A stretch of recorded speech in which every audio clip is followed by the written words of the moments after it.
Дараагийн мэдээ танилцуулъя. Дотоод орчны агаарын чанар, барилгын материал, хийс технологитой шууд хамааралтай. Гарал үүсэлт тодорхойгүй чанаргүй материалууд ацетон, метил, бензол зэрэг олон төрлийн химийн нэгдэл үүсгэж, элэг бөөр, цусны эргэлт болон мэдрэлийн тогтолцоог гэмтэх хэрэгсэлтэй. Чанартай материал худалдан авсан ч технологийн дагуу ашиглаагүйгээс барилгын насжилт богиносож, зардал ихээр үүсгдэг гэдгийг инженерүүд анхааруулж байна.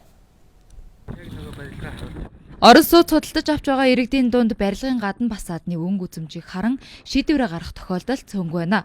Зарим басаадуудын гадна үзэмж жижиг боловч хийх стандарт өөр эдэг. Үүнийг ялгаж судлаагүйгээс барилгад чийг үүсэх, хэрв гал гарсан тохиолдолд барилга бүхэлдээ шатах зэрэг олон эрсдлийг дагуулдаг байна. Иргэд агаарын сэлгэлттэй басаадын талаарх мэдлэгээ сайжруулж, гүйцэтгэгч компаниуд эрсдэлгүй технологи ашиглахыг Монгол Базальт компанийн төлөөлөл онцоллоо.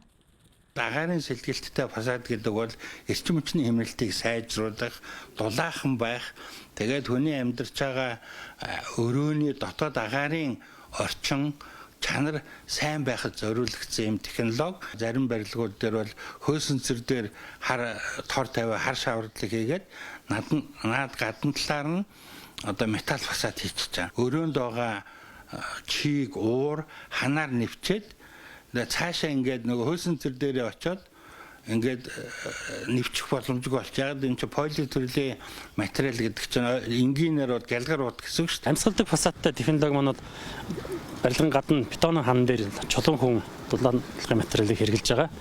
За чулуун хүн дулаалгын материалын гадар бол металл фасад явж байгаа. Металл фасадны голоор бол яг дотор агаарын сэлгэж өгдөг амьсгалдаг агаар маань явж идэг юм аа. Полиуретан хөөсөнцөр төрлийн материал ашигласан тохиолдолд энэ амьсгалдаг фасаданд бол хэрхэвч хэрэгжилж болохгүй. Энэ маань бол галын аюултай болчихж байгаа юм. Агаарын сэлгэлттэй басаад систем нь барилгын материалыг хуурай чийггүй байлгаж, эрчим хүчний хэмнэлтийг нэмэгдүүлж, насжилтыг уртсгадаг юм а.